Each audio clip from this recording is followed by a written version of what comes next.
Il l'a humilié devant tout le monde à cause de ses vêtements simples et de sa peau sombre. Une erreur fatale. Il ignorait que ce vieil homme était le véritable propriétaire de tout et qu'il reviendrait dans les 24 heures pour reprendre ce qui lui appartenait. « Dehors, tout de suite !» grogna Antoine. Le hall d'entrée se figea. Les réceptionnistes cessèrent de taper et un investisseur qui arrivait s'arrêta, la main sur la porte tournante. Monsieur Dubois, le vieil homme aux vêtements usés, le fixa simplement immobile. Son regard était calme, mais lourd. « Tu es sourd ? J'ai dit de quitter mon entreprise. Je ne tolère pas les mendiants ici, » cracha Antoine, le visage rouge de colère. Un murmure parcourut l'environnement luxueux. Les employés se recroquevillèrent à leur bureau, feignant de ne pas voir, mais tous écoutaient.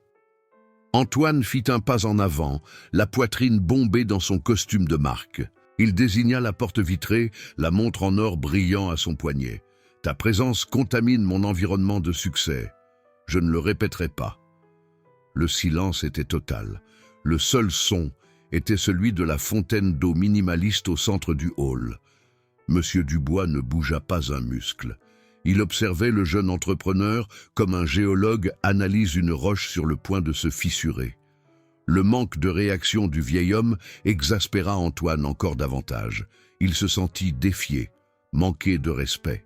Antoine saisit le bras maigre de Monsieur Dubois. Il serra fort. « Sors tout de suite, ou j'appelle la sécurité pour te faire traîner dehors. » Le visage du vieil homme ne montra aucune douleur, seulement une profonde déception.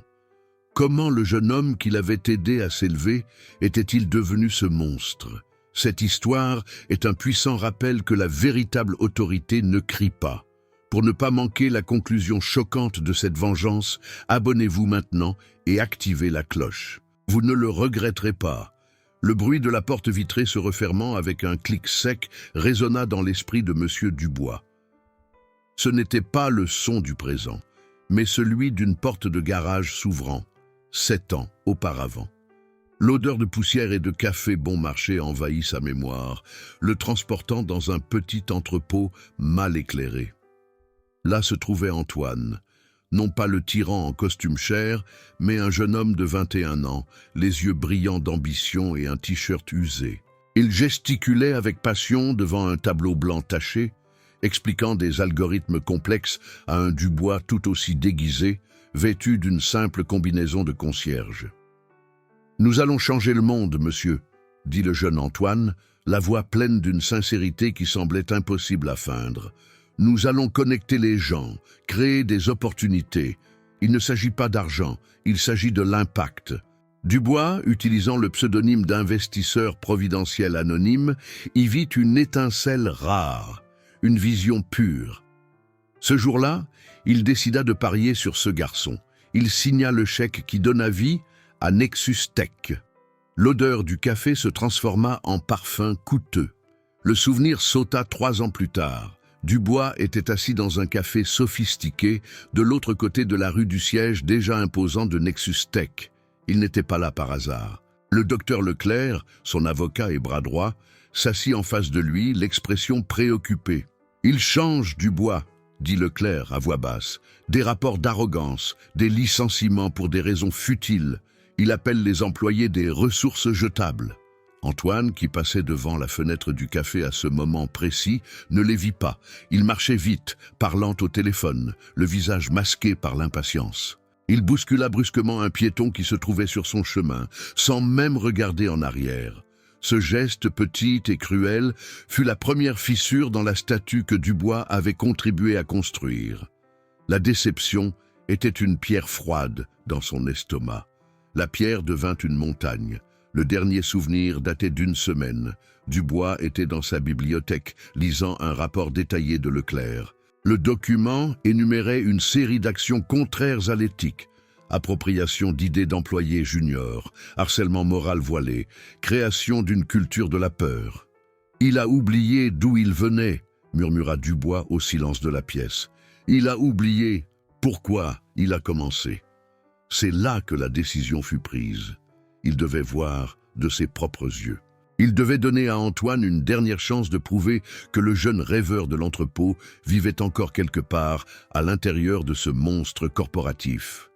Il se leva, laissa son costume de milliardaire dans l'armoire et prit les vêtements simples qu'il utilisait pour se promener en ville sans être remarqué. Le klaxon strident d'une voiture dans la rue ramena M. Dubois à la réalité. L'air froid de la ville lui fouettait le visage. Il était sur le trottoir, l'immeuble de Nexus Tech se dressant derrière lui comme un monument à sa propre création corrompue. L'humiliation brûlait encore, mais elle se mêlait désormais à une résolution froide et cristalline. La dernière chance avait été donnée, et elle avait échoué de manière spectaculaire. Il sortit de sa poche un simple téléphone portable, un vieux modèle qu'il utilisait pour les urgences. D'une main ferme, il composa le numéro de Leclerc. Lorsque l'avocat répondit, la voix de Dubois était calme mais chargée du poids d'une tempête sur le point de se déchaîner. « Leclerc, dit-il, commencez les procédures. » De retour dans son bureau panoramique au dernier étage, Antoine tentait de se ressaisir. Le goût amer de la colère persistait dans sa bouche. Il se sentait justifié, mais une pensée lancinante ne parvenait pas à effacer l'image du regard serein du vieil homme. Il secoua la tête, essayant de se concentrer. Il avait quelque chose de plus important à faire. Un appel vidéo avec des investisseurs de Singapour, un contrat d'expansion qui pourrait doubler la valeur de Nexus Tech. Il ajusta sa cravate, força un sourire pour la webcam et lança l'appel. « Messieurs, c'est un plaisir de vous revoir », commença-t-il, la voix plus tendue qu'il ne l'avait voulu. De l'autre côté, M. Chen, un homme d'affaires implacable, l'observait avec des yeux de faucon. « Antoine, vos chiffres préliminaires de ce trimestre nous inquiètent. » Antoine sentit une pointe de panique. « Juste un ajustement du marché, Monsieur Chen, une fluctuation saisonnière. Le plan de croissance que j'ai envoyé... » « Votre plan est ambitieux, » interrompit Chen, « mais l'exécution semble instable. Nous avons reçu des rapports sur un turnover élevé du personnel. Cela affecte la confiance. » Antoine déglutit. Ce vieil homme maudit l'avait déconcentré. Il tenta d'argumenter, citant des projections et des synergies, mais son esprit ne cessait de revenir au hall d'entrée. À un moment crucial, alors qu'il expliquait l'architecture d'un nouveau système, il se perdit. Il bégaya. Une goutte de sueur coula sur sa tempe. Monsieur Chen le remarqua. « Peut-être devrions-nous revoir cela dans quelques semaines, Antoine. Nous avons besoin de stabilité, pas de sueur. » L'appel se termina. Un silence de mort emplit la pièce. Antoine regarda l'écran sombre. Son propre reflet déformé le fixant. Il ne ressentit aucun remords pour ce qu'il avait fait au vieil homme. Il ressentit de la fureur de s'être laissé influencer. Avec un cri de frustration, il balaya les papiers de son bureau d'un coup de bras, les éparpillant sur le sol de marbre. L'obstacle n'était pas le vieil homme, c'était sa propre incapacité à maintenir la façade d'un contrôle absolu. Ce contrat était son désir, son obsession, et il échouait. La porte de son bureau s'ouvrit et son assistante, Chloé, entra avec prudence. « Monsieur, un email urgent du conseil d'administration vient d'arriver. »« Qu'est-ce qu'ils veulent encore ?» grogna Antoine, toujours de dos. « On dirait une assignation, » dit-elle, la voix tremblante. « Ils remettent en question les dépenses du dernier trimestre et demandent un rapport détaillé sur la culture d'entreprise et les taux de licenciement. » Antoine se retourna lentement. L'email provenait d'un cabinet d'avocats qu'il ne reconnaissait pas représentant un groupe majoritaire du conseil. Le ton n'était pas une demande, mais une exigence. Froid, professionnel et menaçant. L'humiliation de l'appel vidéo se transforma en une peur glaciale. Le conseil avait toujours été passif, un groupe de vieillards qui se contentaient de signer des chèques et de récolter les bénéfices. Qui était ce groupe majoritaire? « Répondez-leur, » dit Antoine, essayant de garder une voix ferme. « Dites que les rapports sont conformes et que notre culture est axée sur la haute performance et que je ne réponds pas au cabinet d'avocats de 5e zone. » Monsieur, avec tout le respect que je vous dois, leur langage est très sérieux. Peut-être devrions-nous consulter notre service juridique, suggéra Chloé. Je suis le service juridique de cette entreprise, explosa Antoine. Je suis tout dans cette entreprise. Faites ce que je vous ai dit. Chloé recula, les yeux écarquillés. Oui, monsieur. Elle sortit, refermant doucement la porte. Antoine s'assit sur sa chaise, le cœur battant. Il rédigea lui-même la réponse, un mélange d'arrogance et de dédain, remettant en question l'autorité de ce groupe et réaffirmant son contrôle total. Il appuya sur « envoyer » avec une force inutile, comme si le clic pouvait clore l'affaire. Mais la défaite était palpable. Il avait perdu le contrat de Singapour et était maintenant en guerre avec son propre conseil. Une guerre qu'il ne savait même pas qu'il menait. Ce vieil homme, serait-ce une coïncidence? L'idée était absurde, mais elle s'installa dans son esprit comme un virus. Cette nuit-là, Antoine ne put dormir. Le silence de son appartement de luxe était assourdissant. Il arpentait la pièce, un verre de whisky à la main, la ville de Paris scintillant en contrebas comme un tapis de diamants qu'il sentait lui échapper des doigts. Pour la première fois depuis des années, il se sentit vulnérable. L'image du visage de M. Dubois, calme et jugeant, le hantait. L'arrogance qui le soutenait pendant la journée commença à s'effriter, laissant place à un doute corrosif. « Peut-être suis-je allé trop loin ?» murmura-t-il dans le vide. Il se rappela l'entrepôt, l'odeur de la poussière, la passion qu'il ressentait. Qu'était-il arrivé à ce jeune homme? Quand était-il devenu quelqu'un qui prenait plaisir à humilier les autres? Un souvenir précis lui revint. Son père, un homme simple et travailleur, licencié de manière humiliante par un jeune patron arrogant, très semblable à ce qu'Antoine était devenu. Il se souvint de la honte et de la colère qu'il avait ressentie, de la promesse qu'il s'était faite de ne jamais se retrouver dans cette position. Il serait celui qui licencie, pas celui qui est licencié, celui qui humilie, pas celui qui est humilié. La peur d'être faible, de redevenir le fils de l'ouvrier impuissant, était son démon le plus profond. Ce souvenir le fit hésiter. Peut-être aurait-il dû s'excuser, essayer de réparer les choses. Mais comment? Il ne connaissait même pas le nom du vieil homme. Et le conseil, s'excuser auprès d'eux serait admettre une faiblesse, le péché capital dans son livre de règles. Le doute le paralysa. Un instant, il envisagea de vendre sa part, de prendre l'argent et de disparaître, vivre sur une île, loin de tout et de tous, abandonné.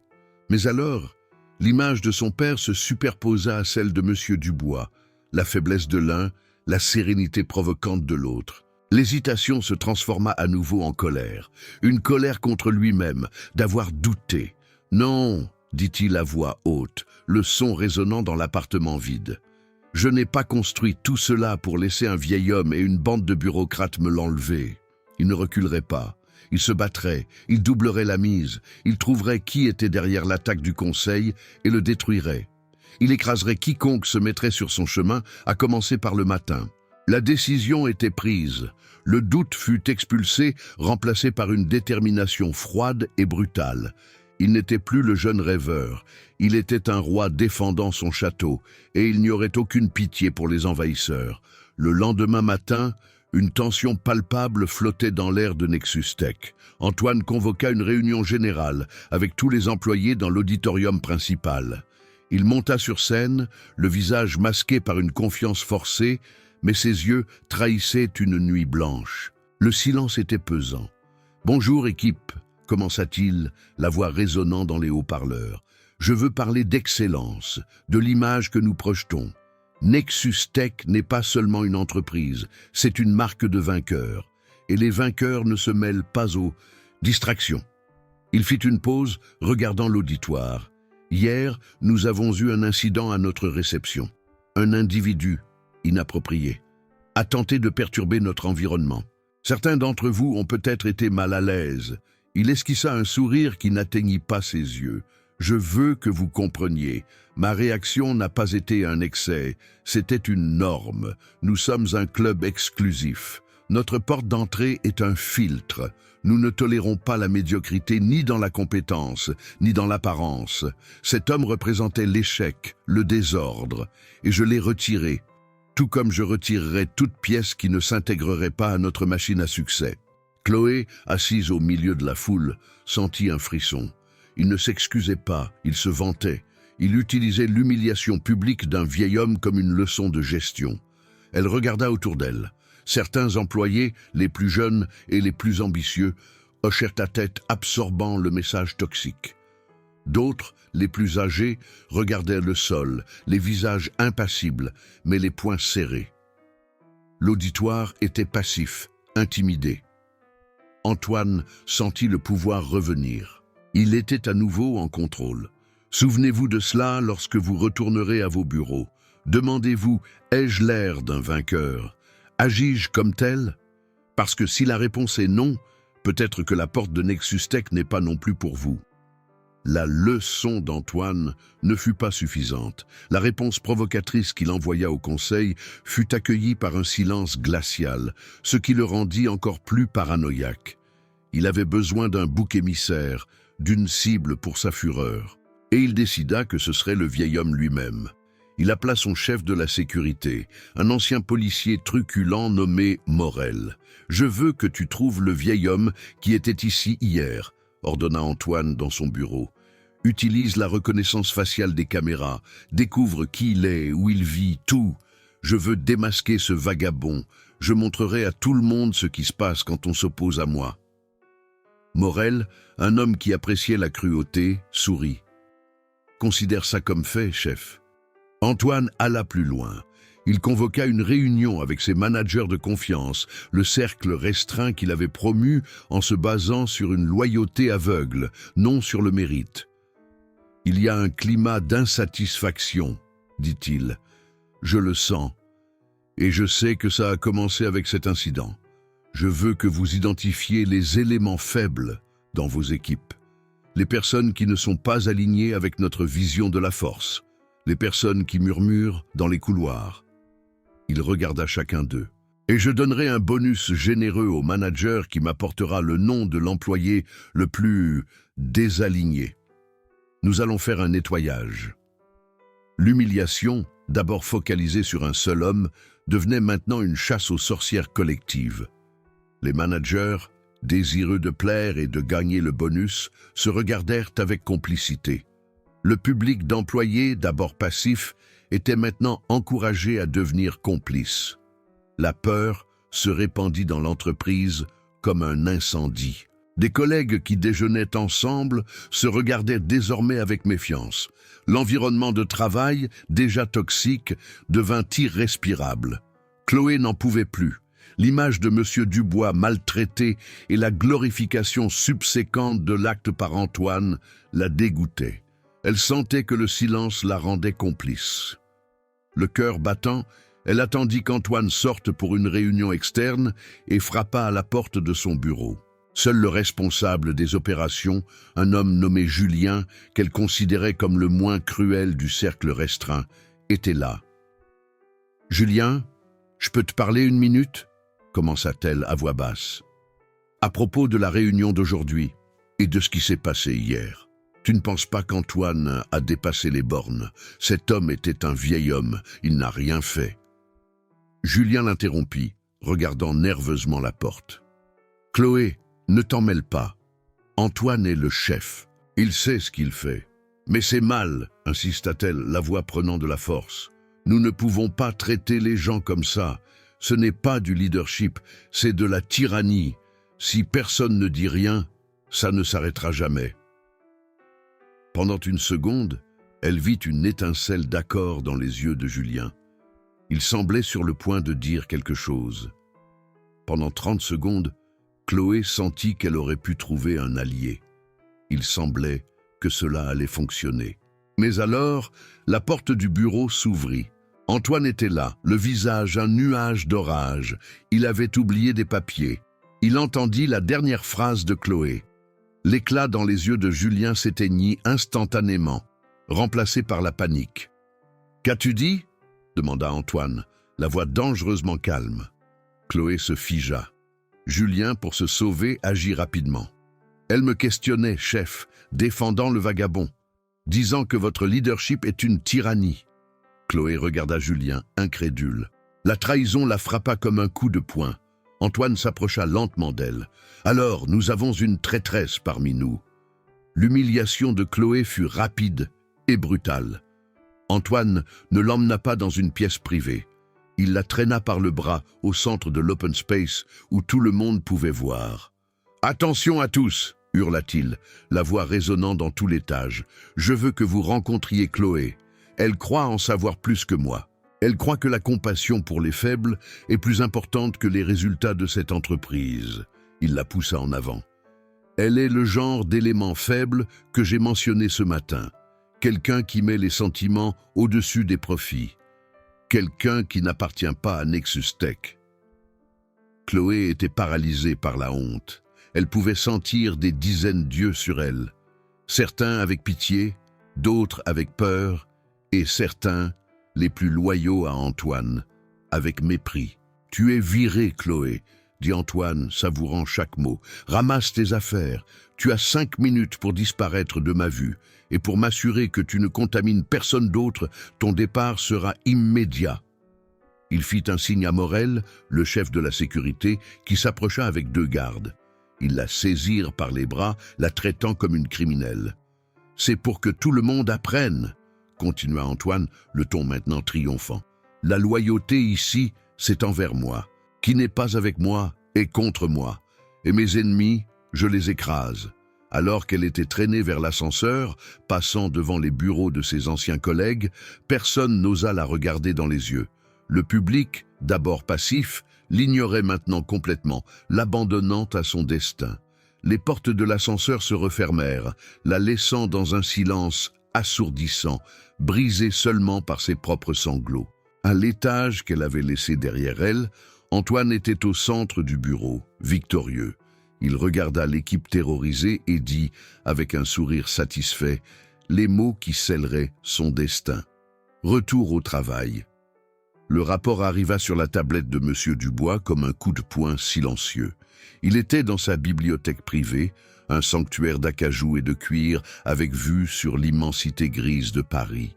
La pièce était son refuge, l'endroit où il se déconnectait de l'empire qu'il avait bâti pour être simplement un homme qui aimait les livres et le silence. Mais ce jour-là, le silence était lourd, chargé de la toxicité qui émanait du document numérique entre ses mains. Le docteur Leclerc avait été rapide. Le rapport contenait des transcriptions, des captures d'écran de messages internes et, le plus dévastateur, une courte vidéo enregistrée discrètement par le téléphone portable d'un employé anonyme, montrant l'humiliation publique et le licenciement de Chloé. Dubois regarda la scène 2 fois. L'arrogance dans la voix d'Antoine, la cruauté calculée, la peur dans les yeux des autres employés et enfin le désespoir sur le visage de Chloé alors qu'elle était traînée par les gardes de sécurité. Ce n'était pas un acte de gestion, c'était un acte de pure tyrannie. C'était le son de sa création, Nexus Tech, qui pourrissait de l'intérieur. Il éteignit la tablette et s'approcha de l'énorme fenêtre. La ville palpitait en dessous, indifférente. Pendant un instant, une profonde fatigue l'envahit. Il avait 72 ans. Il avait déjà mené ses batailles, affronté les préjugés, brisé les barrières, construit à partir de rien un conglomérat qui employait des milliers de personnes. Peut-être était-il temps de simplement vendre sa participation, de laisser Antoine se noyer dans son arrogance et de se retirer dans un endroit tranquille. Abandonné. L'idée était tentante. Il aurait pu prendre sa retraite, s'occuper de ses petits-enfants, lire ses classiques en paix. Pourquoi continuer à se battre? Mais alors son regard tomba sur une photographie encadrée en argent sur son bureau. Sur celle-ci, un jeune Dubois souriait aux côtés de sa défunte épouse, tous deux tenant son diplôme universitaire.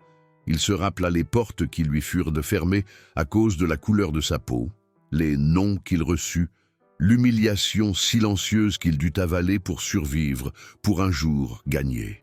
Il se rappela la promesse qu'il se fit à lui-même et à elle, qu'il construirait un monde où le mérite, le caractère et la décence compteraient plus que l'apparence ou l'origine. Antoine ne détruisait pas seulement une entreprise, il crachait sur tout ce que Dubois représentait, sur chaque sacrifice qu'il avait fait. Le licenciement de Chloé n'était pas seulement une injustice contre une jeune femme, c'était un écho des injustices qu'il avait lui-même subies. La fatigue se dissipa, remplacée par une flamme froide et ancienne. La flamme qui le poussa à bâtir son empire. Il n'allait pas abandonner, il allait se battre. Il prit le téléphone et passa l'appel. Leclerc. Trouve la fille? Elle s'appelle Chloé. Offre-lui tout notre soutien, elle sera notre témoin principal. Le docteur Leclerc était plus qu'un avocat, c'était un stratège. Il savait que la parole de Chloé, aussi puissante soit-elle, avait besoin d'une base légale inattaquable. Tandis qu'une équipe de confiance localisait et accueillait la jeune licenciée, Leclerc plongea dans les archives numériques de Nexus Tech, utilisant les accès d'actionnaires majoritaires que Dubois exerçait rarement. Il ne cherchait pas le harcèlement au travail, qui pouvait être subjectif et difficile à prouver. Il cherchait quelque chose de concret, quelque chose qu'Antoine, dans son arrogance, aurait sûrement négligé. Il passa des heures à examiner des rapports financiers, des projections de bénéfices et des emails internes. Au début, tout semblait impeccable, trop poli. Antoine était astucieux, mais Leclerc savait que l'arrogance engendre la négligence. Il commença à croiser les dates des rapports de haute performance avec les registres des licenciements et des projets annulés. Et puis, il le trouva. Une petite anomalie. Un projet logiciel dirigé par un développeur senior qui avait été licencié sommairement apparaissait comme achevé avec succès dans un rapport pour les investisseurs 3 semaines après le licenciement de toute son équipe. C'était impossible. Leclerc creusa plus profondément. Il trouva l'email de licenciement du développeur et ensuite un autre email envoyé par Antoine à son directeur financier. Incorporez les résultats partiels du projet Oméga dans le rapport trimestriel. Arrondissez à l'excès. Nous avons besoin d'une victoire à présenter au Conseil. C'était ça. Ce n'était pas seulement de la mauvaise gestion, c'était de la fraude. Un mensonge délibéré pour gonfler la valeur de l'entreprise et par conséquent la valeur de ses propres bonus. Un petit indice, mais c'était la pointe de l'iceberg. C'était la preuve que la pourriture n'était pas seulement dans la culture, mais dans les fondations financières même qu'Antoine présentait avec tant de fierté. L'espoir, d'abord une petite braise, s'alluma. Avec la fraude, il n'aurait pas seulement besoin du témoignage de Chloé sur la culture toxique, il pourrait attaquer le château d'Antoine par ses fondations. Leclerc savait qu'il lui en fallait plus. Il avait besoin de quelqu'un de l'intérieur qui pourrait confirmer et peut-être trouver d'autres fraudes. Il regarda le nom de Chloé dans le rapport. Elle était l'assistante personnelle d'Antoine. Elle voyait tout. Elle était la clé. Il prit le téléphone et appela l'équipe qui l'accompagnait. La fille est en sécurité. Excellent. Dites-lui que le docteur Leclerc arrive. Il est temps de parler de la façon dont nous allons faire tomber un roi. La rencontre eut lieu dans un endroit discret, la suite d'un hôtel de luxe où Chloé n'aurait jamais imaginé entrer. Elle était assise sur un canapé de velours, encore sous le choc, tenant une tasse de thé qu'elle avait à peine touchée. La porte s'ouvrit et le docteur Leclerc entra. Il n'était pas comme les avocats de la télévision. C'était un homme d'âge mûr, avec un visage doux et des yeux qui transmettaient un calme immédiat. Il ne portait pas de costume, mais une simple chemise en lin. « Chloé, mon nom est Leclerc. Merci d'avoir accepté de me rencontrer, dit-il, s'asseyant sur le fauteuil en face d'elle, gardant une distance respectueuse. Je sais que vous avez subi un traumatisme, et je veux que vous sachiez que vous n'êtes pas seul. » Chloé le regarda avec méfiance. « Qui êtes-vous? Pourquoi m'aidez-vous? » « Je représente un groupe d'investisseurs de Nexus Tech, » expliqua Leclerc. « Un groupe qui s'inquiète depuis longtemps de la direction que prend Antoine. Ce qu'il vous a fait, et au monsieur à la réception, a été la goutte d'eau qui a fait déborder le vase. » Il se pencha un peu en avant. « Antoine croit être le propriétaire absolu de Nexus Tech. Il se trompe. C'est un PDG, un employé, et quelqu'un qui est sur le point de rendre des comptes pour ses actions. Nous avons le pouvoir de le destituer, mais pour le faire correctement, sans détruire l'entreprise dans le processus, nous avons besoin de votre aide. La crédibilité de Leclerc ne venait pas de son discours, mais de sa sérénité. Il présenta des documents qui prouvèrent sa connexion avec le conseil, montrant la structure actionnariale qu'Antoine avait toujours cachée à l'équipe. Nous allons tout exposer, Chloé, et nous voulons que vous soyez notre témoin principal. Nous offrons une protection totale, un soutien juridique et une compensation juste pour ce que vous avez traversé. Plus que cela, nous offrons l'opportunité de rendre justice. Pour la première fois depuis qu'elle avait été traînée hors du bureau, Chloé sentit une étincelle de pouvoir. Elle n'était pas une victime sans défense, elle était une pièce maîtresse. Elle regarda Leclerc, l'hésitation dans ses yeux remplacée par la détermination. « Que voulez-vous que je fasse ?» demanda-t-elle. Leclerc sourit, un sourire authentique. « D'abord, racontez-nous tout. Ensuite, nous le détruirons. » La conversation dura des heures. Chloé, se sentant en sécurité, se livra. Elle raconta la culture de la peur, les idées volées, les humiliations privées qui n'avaient jamais été révélées. Et puis, Leclerc lui montra l'anomalie qu'il avait trouvée, le projet Oméga. « Tu te souviens de ça, Chloé ?» demanda-t-il. Les yeux de Chloé s'écarquillèrent. « Je me souviens, le chef d'équipe, Jonas, a été licencié pour insubordination. En réalité, il a affronté Antoine à propos de délais irréalistes. Antoine l'a licencié et puis... Mon Dieu. » Elle porta une main à sa bouche. « Antoine m'a demandé d'archiver les rapports d'avancement du projet. Il a dit qu'ils étaient insignifiants, mais j'ai vu les chiffres. Le projet était à 40% d'achèvement, au maximum, et il l'a rapporté comme 100%. » La colère sur le visage de Chloé était froide et pure. La peur avait complètement disparu, remplacée par une juste fureur. Elle réalisa l'ampleur réelle de la trahison d'Antoine.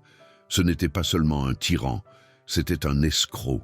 Il n'humiliait pas seulement les gens, il trompait les investisseurs, les mêmes personnes qui lui avaient donné l'opportunité de construire son royaume. « Il y a plus, » dit Chloé d'une voix ferme. « Il fait ça tout le temps, des ajustements de performance, il appelle ça. Il a un dossier séparé sur son serveur personnel, crypté. C'est là qu'il garde les vrais rapports. Il les appelle les brouillons de la réalité. » Une lueur intense apparut dans les yeux de Leclerc. C'était l'odeur du sang dans l'eau. « Brouillon de la réalité », répéta-t-il, presque avec révérence. « Son arrogance sera sa ruine. Tu connais le mot de passe ?»« Non, » admit Chloé, « mais je connais la question de sécurité. C'est le nom de son premier animal de compagnie, un chien qu'il avait enfant. Il s'appelait Achille. » Le plan commença à prendre forme dans l'esprit de Leclerc, clair et mortel. Ils n'avaient de plus seulement besoin de témoignages. Ils avaient une voie directe vers la preuve ultime. Accéder au serveur personnel d'Antoine était risqué, mais Leclerc avait les meilleurs dans son équipe. Un hacker éthique, travaillant à distance depuis un endroit sûr, mit moins de 10 minutes pour contourner les défenses du réseau Nexus Tech et atteindre la porte du serveur d'Antoine. Le mot de passe, comme prévu, était complexe. Mais la question de sécurité était là, exactement comme Chloé l'avait décrite.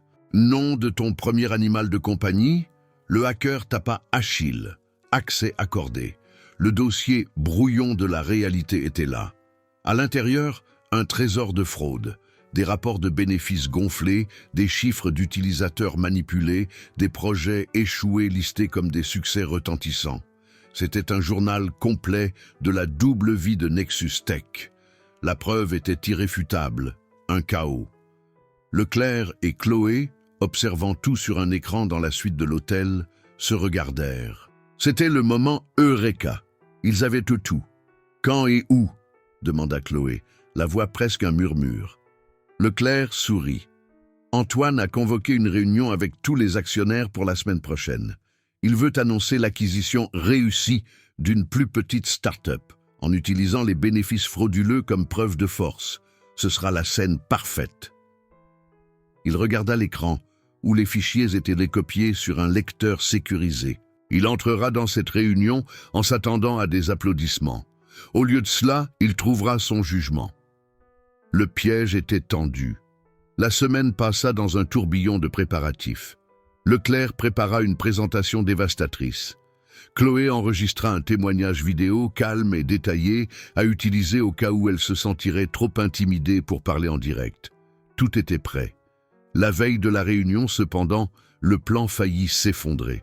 Julien, le manager qui avait trahi Chloé, appela Antoine. « Chef, j'ai un mauvais pressentiment à propos de cette réunion d'actionnaires, dit-il d'une voix nerveuse. J'ai entendu une rumeur selon laquelle le groupe qui a envoyé cet email va faire un mouvement hostile. » L'arrogance d'Antoine l'aveugla. « Laisse-les essayer, Julien, je les écraserai devant tout le monde. Personne n'a le pouvoir de me défier. » Mais la graine de la méfiance fut plantée. Antoine, par précaution, demanda à Morel de renforcer la sécurité et instruisit son équipe informatique de scanner les serveurs à la recherche d'activités suspectes. Le hacker de Leclerc envoya une alerte. Ils étaient traqués. Pendant un instant, la tension dans la suite de l'hôtel était insupportable. Ils pouvaient être découverts avant le coup final. Mais le hacker était bon. Il créa une fausse piste, menant l'équipe informatique d'Antoine dans une impasse numérique, une chasse à un fantôme sur des serveurs en Islande. Le danger passa, de justesse. Le lendemain matin, Leclerc rencontra Chloé et M. Dubois dans le hall de l'immeuble où la réunion devait avoir lieu. Dubois, pour la première fois, portait l'un de ses costumes impeccables, dégageant une autorité silencieuse. Il posa une main sur l'épaule de Chloé. « Tu es prête ?» demanda-t-il d'une voix douce. Chloé prit une profonde inspiration, regarda l'homme qui avait été humilié et qui orchestrait maintenant la justice et hocha la tête. « Oui, je suis prête. » Leclerc les regarda tous les deux. « Antoine est déjà en haut. Il se prépare pour le spectacle. Entrons. » Alors qu'ils marchaient vers l'ascenseur, l'adrénaline était palpable. C'était maintenant ou jamais. Si le voyage de M. Dubois et Chloé vous touche, mettez « j'aime » pour nous donner de la force. Et dites-moi dans les commentaires de quelle ville vous nous regardez. Je lis et réponds à tout le monde. Les jours précédant la réunion des actionnaires furent une symphonie de préparation méticuleuse, dirigée par la baguette calme et précise du docteur Leclerc. Le quartier général de l'opération restait la suite de l'hôtel, désormais transformé en salle de guerre. Des cartes de la structure d'entreprise, des photos des membres du conseil et des chronogrammes détaillés couvraient les murs.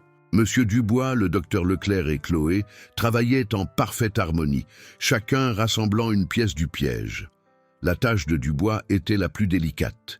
Il passa 2 jours au téléphone, en conversation privée avec des membres neutres du conseil. Il ne révéla pas son identité en tant que vieil homme humilié, mais se présenta comme le porte-parole de l'actionnaire majoritaire anonyme, le fondateur légendaire que tous savaient exister, mais que personne n'avait jamais connu. Avec sa voix calme et chargée d'autorité, il ne fit pas d'accusation directe. Au lieu de cela, il planta des graines de doute. J'aimerais que vous prêtiez une attention particulière à la section sur la croissance des utilisateurs dans le rapport d'Antoine, disait-il à l'un. Comparez-la avec les données de marché que je vous ai envoyées. À un autre, il disait « Observez la réaction d'Antoine lorsque le thème de la culture d'entreprise sera abordé. Contentez-vous d'observer. » Il ne demandait pas de vote, il demandait de l'attention. Il préparait le public au spectacle, s'assurant qu'il ne verrait pas seulement une accusation, mais la vérité se révélant d'elle-même. Pendant ce temps, Leclerc se concentrait sur l'arme du crime. Lui et le hacker éthique organisèrent les brouillons de la réalité en une présentation claire et dévastatrice. Des graphiques côte à côte montraient la réalité contre la fraude. Des emails compromettants étaient mis en évidence. Chaque mensonge d'Antoine était méthodiquement démantelé par des preuves irréfutables. La présentation fut sauvegardée sur une clé USB d'apparence inoffensive, une bombe à retardement numérique. Chloé, quant à elle, avait le rôle le plus difficile. Elle devait se préparer à la confrontation. Leclerc l'entraîna non pas à être une actrice, mais à être elle-même, à raconter son histoire avec la force de la vérité. Ils répétèrent le témoignage. « Ne te concentre pas sur la colère, Chloé », conseillait Leclerc. « Concentre-toi sur les faits, sur l'humiliation. Laisse l'injustice parler d'elle-même. » Ils choisirent le moment parfait, la réunion des actionnaires, un événement annuel qu'Antoine avait transformé en sa scène personnelle, diffusé en direct aux employés de haut niveau de l'entreprise, comme un empereur se produisant devant sa cour. Ce serait une chute en public. La veille de la réunion, le dernier obstacle surgit, là où ils s'y attendaient le moins. Morel, le chef de la sécurité, obtint enfin un résultat de la recherche par reconnaissance faciale.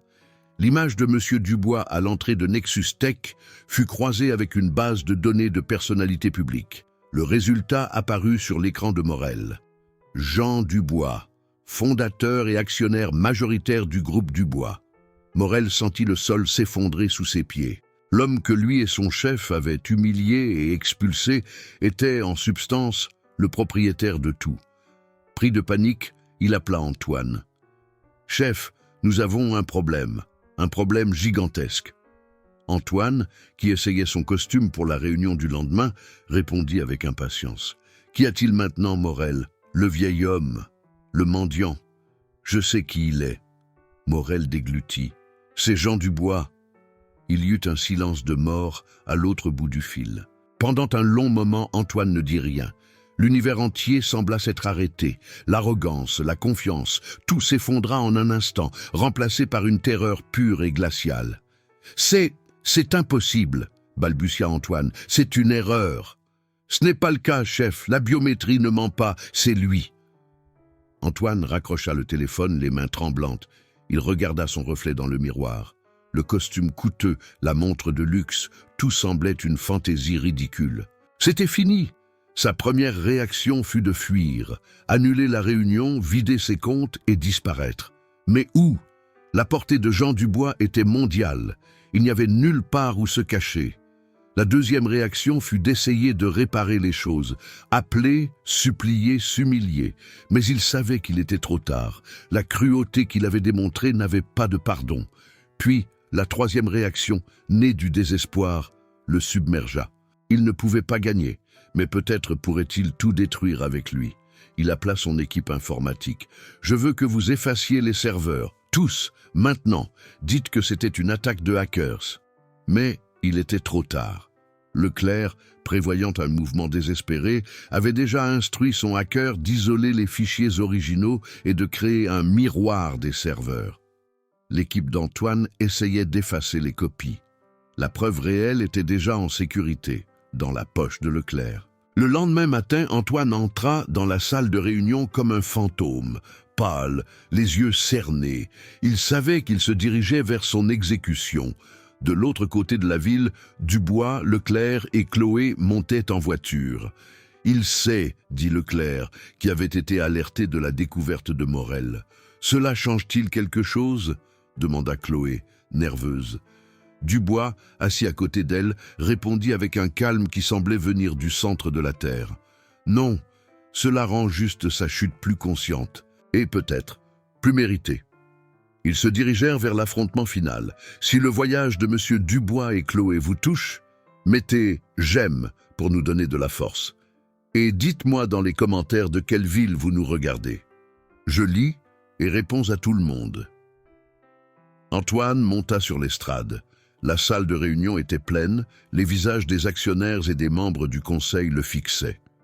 La diffusion en direct pour les cadres de Nexus Tech avait déjà commencé. Il savait que Dubois était dans la salle. Il le vit entrer, non pas comme le vieil homme fragile, mais comme le titan des affaires qu'il était, accompagné de Leclerc et Chloé. La terreur qu'il avait ressentie la nuit précédente fit place à une dernière et désespérée manœuvre. La négation totale, l'arrogance comme bouclier ultime. S'il devait tomber, il tomberait comme un roi, pas comme un lâche. Il força un sourire, le même sourire prédateur qu'il utilisait pour conclure des affaires. « Mesdames et messieurs, bienvenue », commença-t-il. la voix étonnamment ferme. C'est un plaisir de vous avoir ici pour célébrer un autre trimestre de succès sans précédent chez Nexus Tech. Il commença sa présentation, les diapositives montrant les graphiques frauduleux, les métriques gonflées. Il parlait avec une confiance fébrile, comme un acteur dans son dernier acte. Il savait que les chiffres étaient des mensonges, mais il les présentait comme des vérités absolues. Puis il s'écarta du script. Il regarda en direction de Dubois, sans le regarder directement. « Récemment, j'ai entendu des rumeurs, des murmures dans les couloirs, des tentatives de saper notre leadership, de remettre en question nos méthodes. » Il rit, un son creux et sans joie. « Permettez-moi d'être clair, Nexus Tech prospère parce que nous sommes forts, parce que nous n'avons pas peur de prendre des décisions difficiles, parce que nous éliminons les faibles et promouvons les loyaux. » Son regard passa sur Chloé qui le fixait sans ciller. Certains appellent cela de l'arrogance. Moi, j'appelle cela du leadership. Certains pleurent pour l'humanité dans le monde des affaires. Moi, je pleure pour les résultats. Et mes résultats, comme vous pouvez le voir, sont impeccables. Il gesticula vers l'écran où un graphique montrait une courbe de profit ascendante et fictive. Il se sentit à nouveau puissant. L'adrénaline du mensonge anesthésiant sa peur. Il contrôlait sa narration, même si c'était une fantaisie.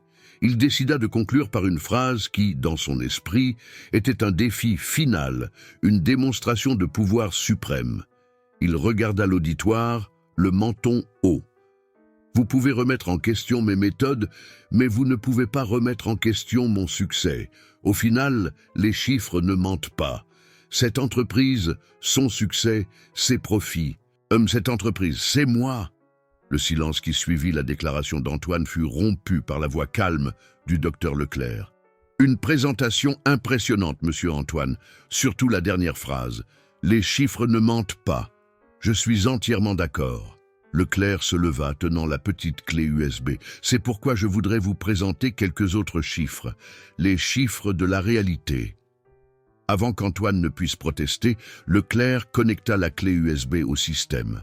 L'écran derrière Antoine clignota, et la présentation de l'entreprise fut remplacée par une simple diapositive avec deux graphiques côte à côte. « D'un côté, dit Leclerc, pointant avec un laser, nous avons la croissance des utilisateurs que monsieur Antoine vient de présenter. De l'autre, les données réelles, extraites de ses serveurs ce matin. La différence était abyssale. Une courbe était une ascension raide, l'autre, une ligne presque plate, avec des pics et des creux. Des murmures emplirent la salle. Antoine pâlit. « C'est un montage, c'est une attaque. Mes serveurs ont été piratés. » bégaya-t-il, la façade de confiance s'effondrant. « Pirater ou accéder avec le mot de passe Achille » rétorqua Leclerc, sans altérer son ton de voix. Antoine recula comme s'il avait reçu un coup de poing. Le nom de son chien d'enfance, prononcé à voix haute dans cette salle, était la preuve que son monde intérieur avait été envahi. La négation mourut sur ses lèvres. Leclerc passa à la diapositive suivante. Des emails, l'ordre d'Antoine d'arrondir à l'excès les résultats du projet Oméga, l'instruction d'archiver les vrais rapports. « C'est hors contexte !» hurla Antoine, la voix stridente. « C'est une pratique commerciale normale, des projections. » « Pas quand les projets sont présentés aux investisseurs comme achevés, » dit Leclerc. Et puis, il présenta la deuxième preuve. L'écran changea de nouveau, montrant maintenant le visage de Chloé dans une vidéo préenregistrée. Avec un calme dévastateur, elle raconta la culture de la peur, les idées volées, le dossier brouillon de la réalité. Et puis, l'image passa à celle de la vidéo de la caméra de sécurité.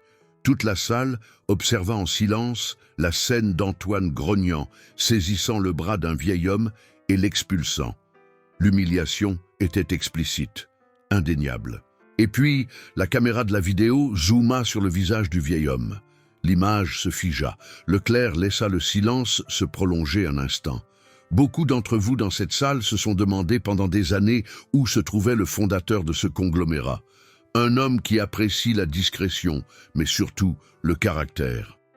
La porte de la salle de réunion au fond s'ouvrit.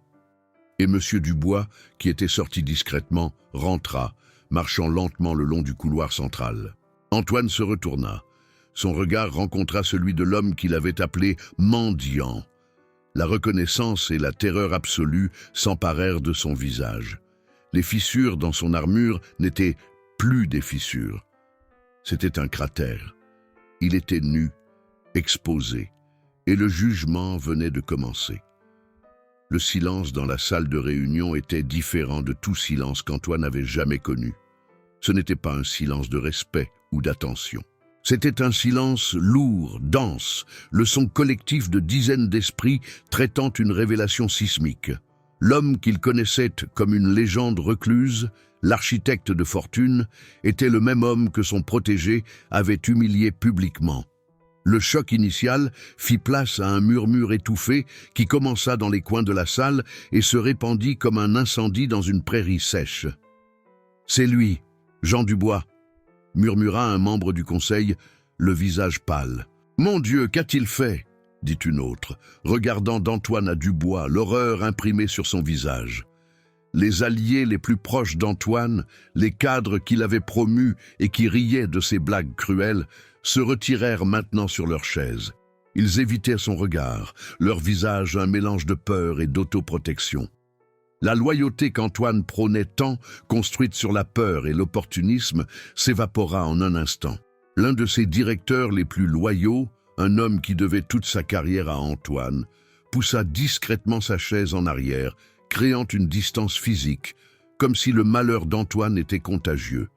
Le public, qui quelques minutes auparavant écoutait passivement la défense arrogante d'Antoine, se retournait maintenant contre lui. Les regards n'étaient pas de pitié, mais de mépris et de colère. Ils n'avaient pas seulement été trompés par un fraudeur, ils avaient été complices, par omission, de l'humiliation de l'homme même à qui ils devaient leur richesse. La diffusion en direct pour les cadres de Nexus Tech était toujours active. Dans les bureaux de l'entreprise, le choc était encore plus grand. Des dizaines d'employés regardèrent sur leurs écrans, d'abord avec incrédulité, puis avec une explosion de conversations et de messages. Le masque du tyran était tombé, révélant non pas un leader fort, mais un enfant effrayé et cruel. De retour dans la salle de réunion, le revirement fut complet. L'un des membres les plus âgés du conseil, un homme qui parlait rarement, se leva. « Antoine ?» dit-il, la voix résonnant avec une autorité nouvellement acquise. « Je pense que vous nous devez plus qu'une explication. » Antoine regarda autour de lui, cherchant un visage ami, un regard de soutien. Il n'en trouva aucun. Il était seul, une île de désespoir entourée d'une mer de visages hostiles. Il tenta de parler, mais aucun son ne sortit. Sa gorge était sèche, son esprit vide. Sa seule réaction fut un pas instinctif en arrière, une retraite, un désir désespéré de fuir le jugement qui l'entourait. La tentative de fuite d'Antoine fut pathétique. Il se retourna comme s'il allait s'enfuir de l'estrade, mais ses jambes tremblèrent et il trébucha sur la marche, tombant maladroitement. Le bruit de son corps heurtant le sol fut le seul bruit dans la pièce. Ce fut la chute littérale qui précéda la chute finale. Il se releva rapidement, le visage rouge d'humiliation, le costume coûteux froissé. Désespéré, il tenta son dernier recours, la supplication. Il regarda directement M. Dubois, les yeux écarquillés par la panique. « Monsieur Dubois, Jean, s'il vous plaît !» implora-t-il, la voix maintenant un gémissement à peine audible. « C'était une erreur, un terrible malentendu. Je ne savais pas, si j'avais su qui vous étiez... » La confession fut le dernier clou dans son cercueil. La phrase « si j'avais su qui vous étiez » flotta dans l'air, une admission explicite que la cruauté était acceptable, tant qu'elle était dirigée vers les anonymes, les impuissants. Dubois fit un pas en avant. Il ne cria pas. Sa voix était basse, mais elle fendait l'air comme un scalpel. « Tu n'as rien compris, mon garçon, dit-il, et pour la première fois, il y avait un fil d'acier dans son calme. Le problème n'est pas que tu m'aies humilié. Le problème est que tu aurais humilié n'importe qui. Le problème est ce que tu es devenu. Tu as construit ton château sur la décence que je t'ai appris à avoir, puis tu as utilisé les pierres de ce château pour écraser les gens. » Dubois se tourna vers le conseil. Cet homme n'a pas seulement violé notre code de conduite. Il a violé l'âme de cette entreprise. Je propose un vote immédiat pour sa destitution sommaire de toutes ses fonctions et l'ouverture d'une procédure pénale pour fraude. Il n'y eut pas de débat. Le vote fut unanime. Un chœur de oui qui enfonça les clous dans le cercueil d'Antoine. « C'est décidé », dit le membre le plus âgé du conseil. Il fit un signe à l'équipe de sécurité au fond de la salle. 2 gardes en uniforme, les mêmes qui avaient traîné Chloé, s'approchèrent maintenant d'Antoine. Antoine regarda les gardes, le conseil, Dubois. Il n'y avait plus de lutte en lui, juste un vide. Il ne dit plus rien. Il permit aux gardes de l'escorter hors de la salle, passant par le même couloir par lequel Dubois était entré en triomphe. La porte se referma derrière lui, scellant son destin. Dans la salle, un profond silence s'installa à nouveau. Ce n'était plus un silence de choc, mais de résolution. La bataille était terminée. Monsieur Dubois ne sourit pas. Il ne célébra pas. Il resta simplement là, respirant profondément, le poids des années semblant lui avoir été enlevé des épaules. Il regarda Chloé, qui observait tout avec des larmes silencieuses coulant sur son visage. C'étaient des larmes non de tristesse, mais de soulagement. La justice, tardive et douloureuse, avait enfin été rendue. Encore dans la salle de réunion, l'atmosphère lourde du climax commença à se dissiper, remplacée par un calme fonctionnel. Les membres du conseil conversaient à voix basse, planifiant les prochaines étapes, la transition, le communiqué de presse. Le nom d'Antoine était déjà traité comme un passé lointain, une erreur à corriger. Monsieur Dubois resta à sa place, observant comment la machine qu'il avait créée commençait à guérir. Il ne participa pas aux discussions, sa part était faite. Le docteur Leclerc s'approcha de lui. « Nous avons réussi, Dubois. » Dubois hocha la tête, un mouvement lent et fatigué. « Oui, nous avons réussi. » Ses yeux cherchèrent Chloé, qui était encore près de la porte, comme si elle n'était pas sûre d'appartenir à cet endroit. Dubois s'approcha d'elle, sa présence imposante maintenant adoucie par une chaleur paternelle. « Chloé, dit-il d'une voix douce, ce que tu as fait aujourd'hui a demandé un courage que peu possèdent. Tu as été la voix de la conscience de cette entreprise quand elle avait perdu la sienne. J'ai juste fait ce qui était juste, murmura-t-elle, essuyant ses larmes. Faire ce qui est juste, surtout quand c'est difficile, est la définition du caractère, répondit Dubois. Nexus Tech a besoin d'un nouveau départ, et un nouveau départ a besoin d'un nouveau type de leadership. Il regarda le conseil, puis de nouveau elle. Je viens de recommander au conseil la création d'un nouveau poste, directrice de la culture et de l'éthique. Quelqu'un avec un pouvoir de veto sur les embauches et les licenciements, pour garantir que ce qui s'est passé ici ne se reproduise jamais. Et je t'ai recommandé pour le poste. Chloé resta bouche bée. Moi? Mais je n'ai pas d'expérience. Tu as l'expérience la plus importante de toutes, interrompit Dubois. Tu sais ce qui est juste et tu as le courage de te battre pour cela. Le reste, tu l'apprendras. Il esquissa un petit sourire. L'entreprise est entre de bonnes mains. Sans plus de mots, il se retourna et sortit de la salle, laissant derrière lui l'empire qu'il venait de sauver de lui-même. Il ne voulait ni gloire ni remerciement. Il voulait juste retourner dans sa bibliothèque, au silence et à ses livres. Quelques jours plus tard, le contraste était saisissant. Une brève note dans un journal économique mentionnait le départ abrupt d'Antoine de Nexus Tech, citant des divergences irréconciliables avec le conseil. Une scène rapide et anonyme le capturerait quelques semaines plus tard. Antoine, portant des vêtements ordinaires, le visage émacié et vieilli, essayant d'entrer dans un immeuble de bureau pour un entretien d'embauche dans une entreprise de second rang. Le gardien l'arrêta à la réception, lui demandant d'attendre dehors, sur le trottoir. L'humiliation, autrefois une arme qu'il brandissait, était maintenant l'air qu'il respirait. La satisfaction de sa chute fut brève, un écho rapide qui se dissipa bientôt. La véritable histoire se déroulait dans les couloirs de Nexus Tech. Chloé, dans son nouveau bureau, qui était ironiquement l'ancien bureau de Julien, le manager qui l'avait trahi, dirigeait sa première réunion. L'équipe, composée d'employés de divers départements, était visiblement tendue, s'attendant à une nouvelle forme de tyrannie. Mais Chloé ne s'assit pas en bout de table. Elle s'assit au milieu d'eux.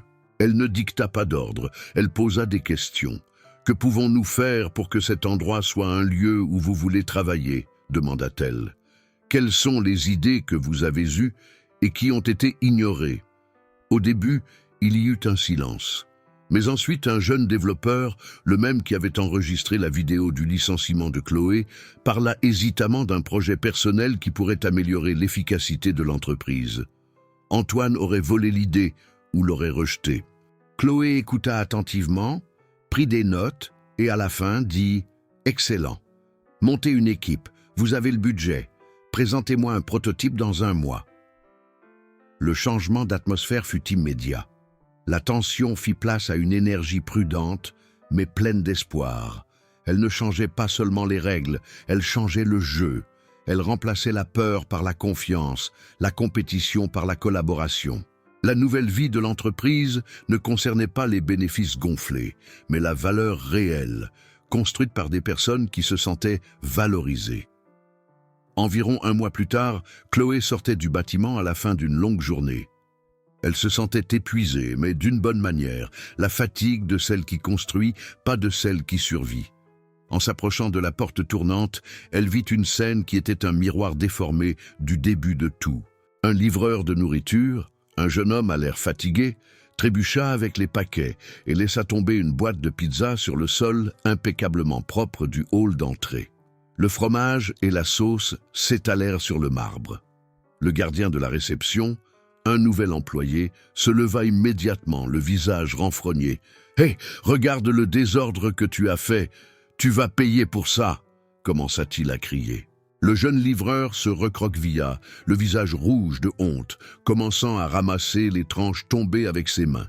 Pendant un instant, le temps sembla revenir en arrière.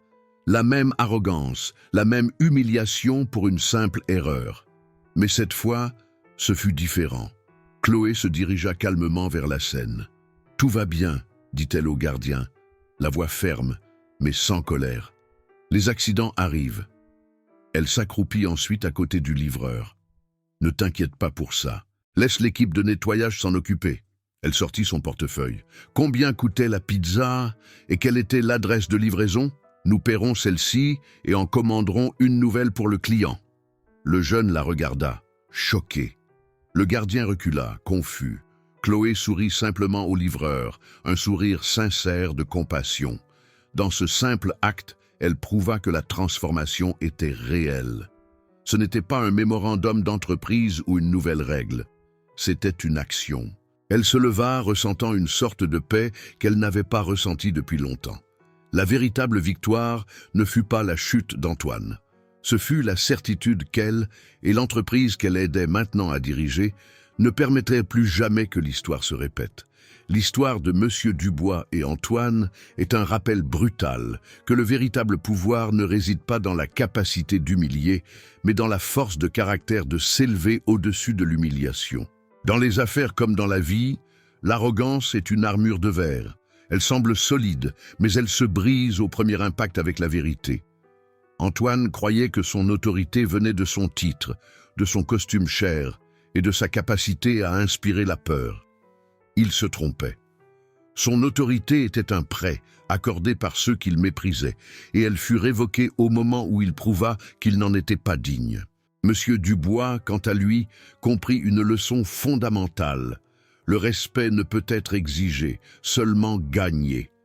Sa fortune lui donna de l'influence, mais c'est sa décence qui lui donna un pouvoir réel. Il n'eut pas besoin d'élever la voix pour renverser un tyran. Il lui suffit d'exposer la vérité et de laisser le poids du caractère de chaque homme déterminer son destin. Ce n'est pas seulement une histoire sur un milliardaire déguisé, c'est une histoire sur chacun de nous, sur les choix que nous faisons quand personne ne nous regarde, sur la façon dont nous traitons le serveur, le livreur, la personne qui nettoie notre bureau. C'est dans ces petits moments que notre véritable moi est révélé. Le voyage de Chloé nous montre qu'une seule voix, armée de courage et de conviction, peut déclencher une révolution. Il nous rappelle que le silence face à l'injustice est une forme de complicité, et que la véritable force ne réside pas dans le fait d'éviter la chute, mais dans la façon dont nous nous relevons après elle. Alors, la question qui demeure est, que feriez-vous? Seriez-vous un Antoine aveuglé par l'ambition, un employé silencieux, paralysé par la peur? Ou seriez-vous une Chloé prête à tout risquer pour ce qui est juste? Justice a-t-elle été rendue pour Antoine? Si vous pensez que oui, qu'il a récolté exactement ce qu'il a semé, commentez le mot « oui » ci-dessous. Nous voulons connaître votre opinion. Votre voix est importante pour nous, et si cette histoire vous a touché, si vous pensez que plus de gens ont besoin de se souvenir du pouvoir de l'humilité et du courage, partagez cette vidéo avec un ami ou un membre de votre famille. Aidez-nous à diffuser ce message. Et bien sûr, si vous ne faites pas encore partie de notre communauté, abonnez-vous à la chaîne et activez la cloche. Nous avons beaucoup d'autres histoires comme celle-ci, prêtes à inspirer, choquer et vous faire réfléchir. Merci d'avoir regardé.